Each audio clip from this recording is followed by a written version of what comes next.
Assalamualaikum warahmatullahi wabarakatuh. Perkenalkan, nama saya Aryo Prasetyo Rusman dari jurusan Jurnalistik UIN Alauddin Makassar. Kali ini saya akan membahas sedikit tentang perusahaan periklanan. Bisnis periklanan atau promosi terus berubah karena pemasar terus mencari cara yang lebih baik untuk berkomunikasi sebaik mungkin dengan konsumennya. Perubahan ini berpengaruh pada cara bagaimana pemasar melakukan komunikasi pemasaran dan juga mengolah hubungan dengan perusahaan iklan serta perusahaan komunikasi pemasaran lainnya. Pada umumnya, sebuah perusahaan lebih mempercayakan pengelolaan iklannya mulai dari perencanaan hingga cara melakukannya kepada satu perusahaan iklan eksternal, bukan hanya media massa.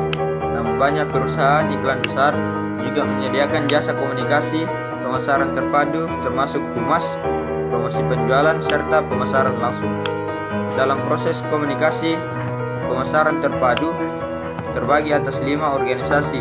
Yang pertama adalah pemasang iklan atau klien, yang kedua adalah perusahaan atau biro iklan, yang ketiga adalah perusahaan media, yang keempat organisasi komunikasi pemasaran terpadu, dan yang kelima adalah jasa kolateral.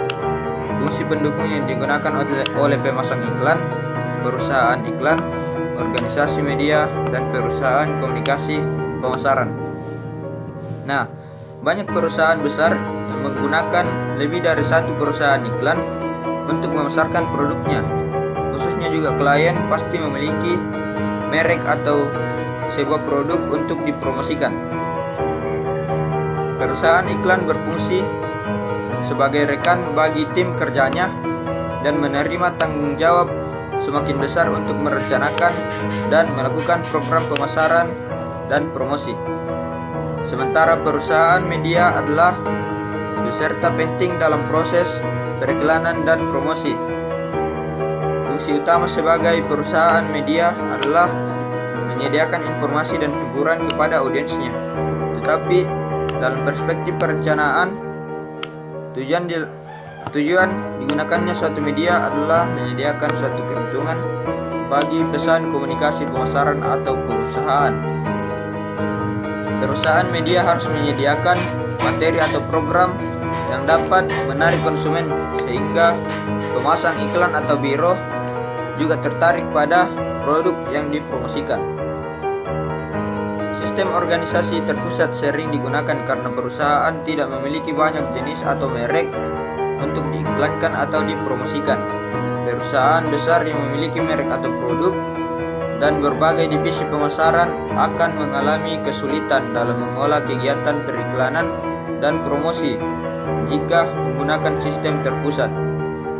Perusahaan yang menggunakan sistem terdesentralisasi ini umumnya memiliki seorang manajer merek atau brand manager yang bertanggung jawab atas satu merek yang dipasarkan atau diprodukkan oleh perusahaan. Dalam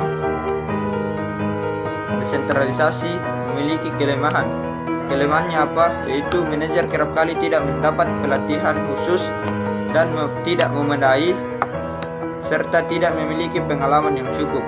Mereka sering merencanakan suatu strategi promosi tanpa pengertian yang baik mengenai elemen baruan promosi.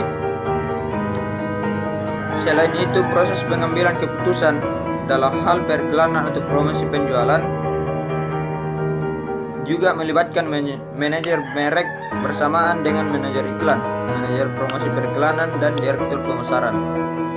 Perusahaan atau biro iklan adalah suatu organisasi yang khususnya dalam merencanakan dan melaksanakan program periklanan bagi klien, yaitu perusahaan yang menggunakan jasa biro atau perusahaan iklan eksternal. Banyak klien yang menggunakan perusahaan iklan yang menawarkan jasa secara lengkap, mulai dari jasa pemasaran, komunikasi, dan jasa promosi yang mencakup mulai dari perencanaan, menciptakan ide kreatif, produksi, riset, hingga pemilihan media. Akun servis adalah orang yang bertanggung jawab membina hubungan yang baik antara perusahaan dengan biro atau kliennya. Akun servis bertanggung jawab untuk memenuhi kebutuhan pemasaran, dan promosi pemasang iklan, serta menginterpretasikan kebutuhan itu kepada personal perusahaan iklan.